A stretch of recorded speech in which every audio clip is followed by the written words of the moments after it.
I've been depressed, well, I've had depression, suffered with depression, whichever way you want to look at it, for 57 years. And in that 57 years, I'm not a person who ends up having to take medication, or I haven't been sectioned or anything like that. I don't have big outbursts, or I have just depression in the background of my life all the time. It's something that lives with me every single day. So I've been a high functioning depressive, if you want to look at it that way. I've missed very few days off of work through depression. But I've also looked at depression as being something that is not depression. It's not a compartment. It's not just one thing. It's part of who I am, and I've got to look at the whole thing of me, because we're not bits. We're a whole package, and in this package there's mind, there's body, there's spirit. And if you're taking care of the mind, then you've got to take care of the body and the spirit for it all to work. If you only focus on, for example, taking antidepressants, still having a bad diet, not doing any exercise, not looking at your spiritual growth and your well-being and your emotional well-being, then those antidepressants, as far as I'm concerned, are fairly useless. Mm-hmm. Because being a person, it's everything impacts on everything else. So if you're depressed, you might end up overweight, like me. So I eat a lot of carbohydrates, and the more carbohydrates I eat when I'm depressed with my SADS in the winter, the worse I feel. And the more I'll eat, and the worse I'll feel, and the more I'll eat. When I'm on eating a healthy diet, I have a much better view of myself. I feel much better, and I'm less inclined to slide down the scale of depression, because my body is functioning better. When you start eating bad foods, when you start eating junk food, I'm a junk food junkie is what I call myself. When you start eating the carbohydrates, the crisps and the chocolate and the popcorn and the cakes and the cookies, all you're getting is, what I get is a feeling of heaviness and tiredness, and I don't think properly, and I don't feel good, and my body doesn't function right.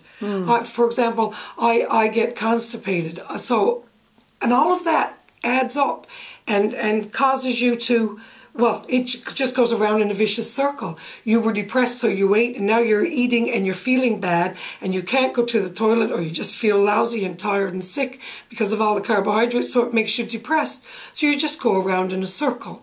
But if you look at your body and say, this is me, this is my body, but there's also a mind and there's also a spirit. I have emotions and I have needs. Physical needs, I need to eat food, I need to go to the bathroom, I need to do these things, but I also need to function with, my mind needs to be sharp, my emotions need to be healthy. So if you're not taking care of one of those things, then nothing else can work at its optimum. It just can't do it. If you're having weight problems, or if you're overeating, it affects your mind. If you're having emotional problems and you're not dealing with those, you're not doing things to make yourself feel good. For example, when I found watching silly movies and doing a lot of laughing and just silly jokes and good feel-good movies make me feel a lot better. So I do that as part of eating well, as part of doing everything. But you've got to look at a person as a whole picture. And without that picture, without that package, nothing is going to get improved. Nothing is going to get better. And that's my take on what's happened to me. I have spent my life researching this and trying to improve for me. Now at the age of 57, I eat a much healthier diet. I stay off of things that I know. I've looked at things and thought, okay, how do these things make me feel?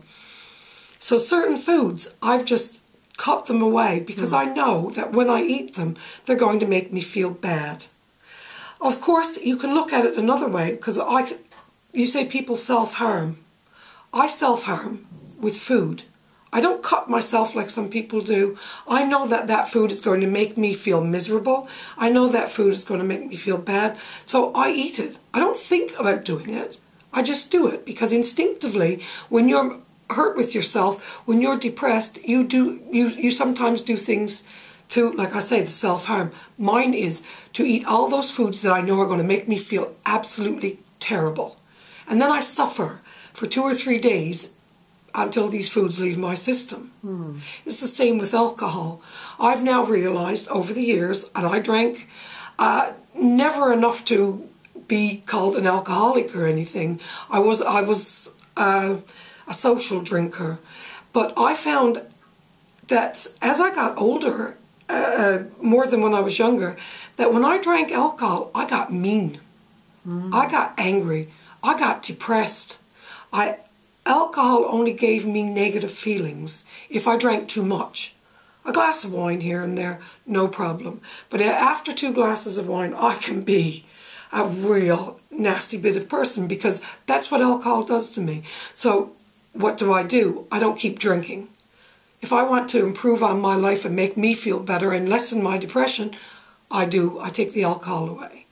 And so over the years, I've come to understand who I am. Yes. And what my needs are, my physical needs, my spiritual needs, and my mental needs, how my mind works, how my depression works, and how I can lessen the effect of it on me. And I've tried many different things, and some of them have worked, some of them have been great. EFT was one of the best things that I ever did, but there's other things that were holistic things that I've done that were great, but they didn't. I didn't get as much success as I did, but I made little steps along the way. And everything you try, every change you try in your life to improve on your life, will impact some way. So it's even sometimes if it's only baby steps, it's still steps in the right direction. Yes.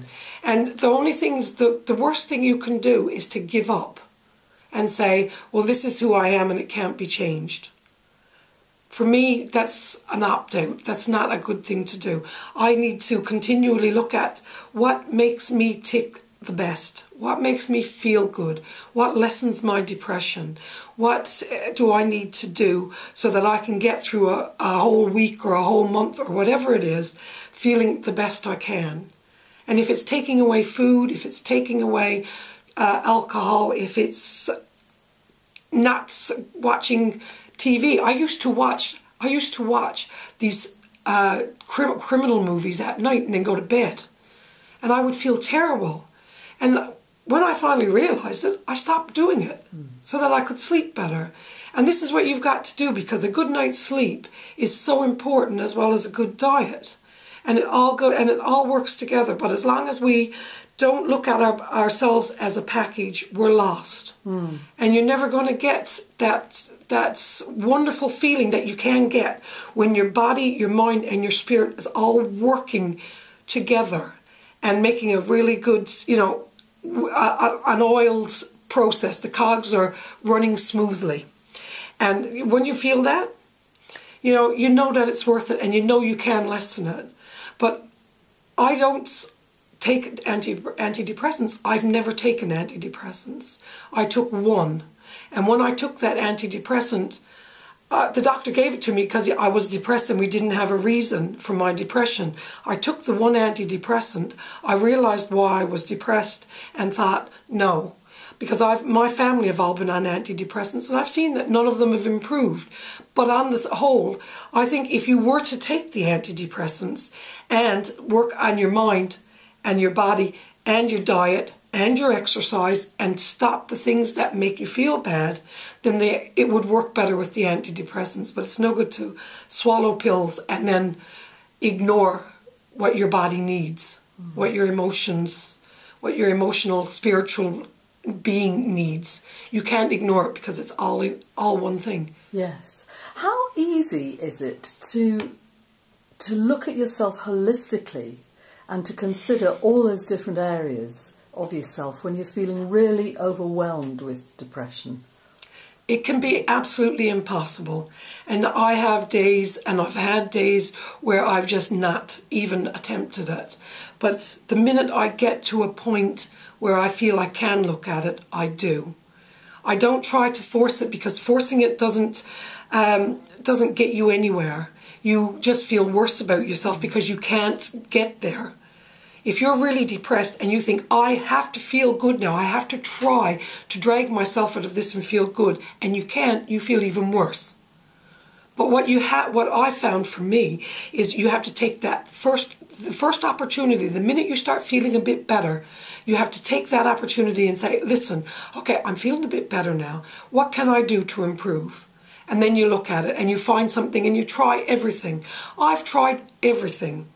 I have walked on hot coals. I have tapped what people think is crazy. I've had Reiki. I've had everything that you can think of, because I will try it all. And if it doesn't work, I put it aside. And on the next best day that I'm feeling like I'm able to try something, I try something else. But even on my worst days, when I'm really down there and I think suicide a lot, but I know I'm past the act. There was a time when it was a possibility that I could have killed myself. Now I know that isn't a possibility anymore, because I know I've evolved that much that even though it's still sometimes I think I wish I wasn't alive, I know I don't think I'm going to kill myself, because I know it's just not there anymore. But even on those days, I always think to myself, and I always hold to myself the feeling and the thought that there will be a better day, and when that better day comes, I'm going to try something else. Because I'm not going to give up. 57 years of depression, it sounds like it's a long time, and it really is, but the depression I feel today is totally different from the depression I had 20 years ago. Or 10 years ago. It has evolved, and every time I try something new, every time I change my diet for the better, every time I cut out something that's no good for me, that makes me feel bad or unhappy, I improve, and my depression gets less. And there was times when I would be depressed for 3 months on end without a break. And now, if it's 3 days, it's massive. My depression is still there, but it's lessened and lessened and lessened over the years, and now it's more manageable than it's ever been. That's why there's no thoughts of suicide. That's why there's more good days than bad, whereas before it was more bad days than good. It's because I looked at myself and I thought, you are not just your depression. You can't define yourself by your depression. You are one whole person. And what does that mean? That means that the food that goes in me and the drink that goes in me and the things I do, the things I read, I stopped reading negativity. I studied to be a journalist. And when I read, not thinking about what it meant to a depressed person, in all actual fact, if you got depression, you should get out of journalism. Because what's good news? Bad news. What makes everybody watch the TV at night? It's murder, it's mayhem, it's bombs going off, it's all that negative stuff. And as a depressed person, I had to step back at the end of my degree and say, I can't do journalism if it's going to encompass that. Because that is negativity. So what you've got to try to do is you've got to try to see what makes you feel bad and remove it from your life.